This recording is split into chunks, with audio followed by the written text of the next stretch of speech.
Hi, I'm Al Franken, and I'm running for the United States Senate here in Minnesota. I'd like to talk to you about why I'm running.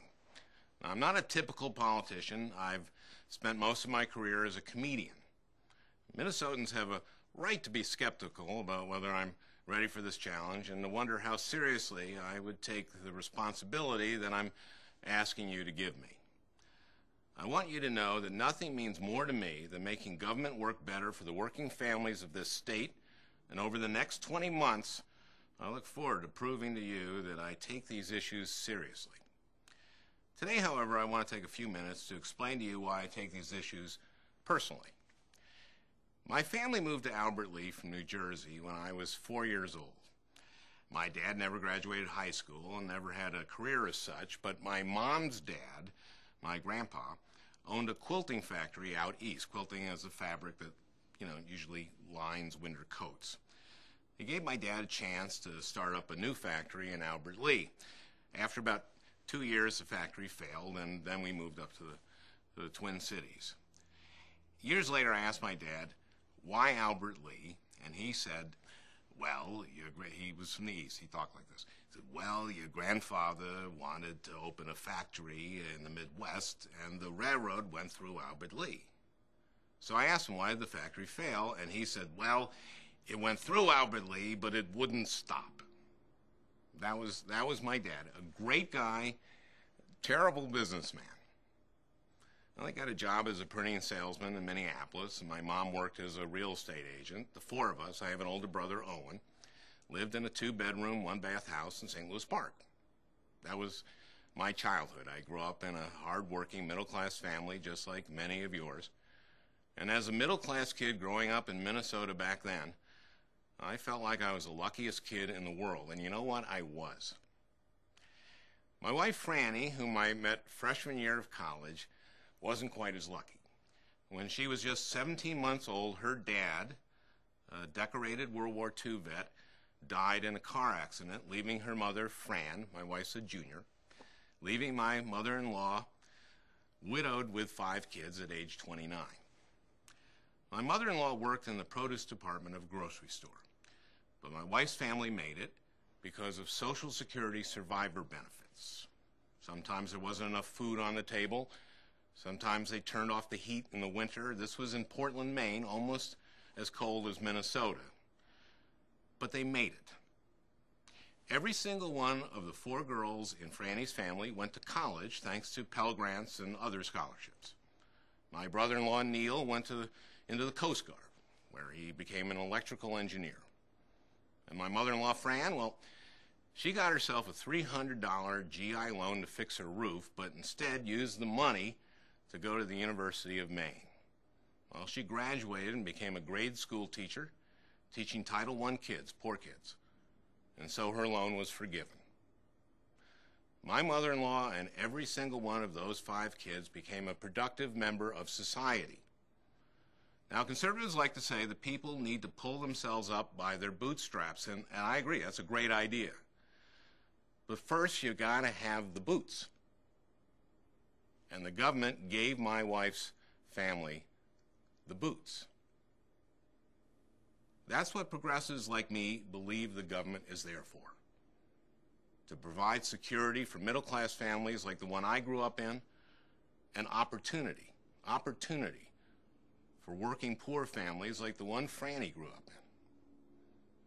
By the way, I stole that boots line from Tim Walz, our great new congressman from southern Minnesota. Tim's father died when he was a kid, and he and his brother and his mom made it because of Social Security survivor benefits. Last year, I traveled all over the state on behalf of Tim and other Democrats, from Waseca and Wabasha up to Fergus Falls and Detroit Lakes, over to Bemidji and the Iron Range, from Duluth down to Albert Lea. I was in Hastings and all over the metro, up in St. Cloud a few times, eating a lot of beans and buns and burgers and maybe a few too many Dairy Queens along the way. But most importantly, I talked to Minnesotans and I listened. And they told me that they're sick of politics as usual, and they're sick of the usual politicians. And I'll tell you what else they told me. It's different now. than it was for me and Franny.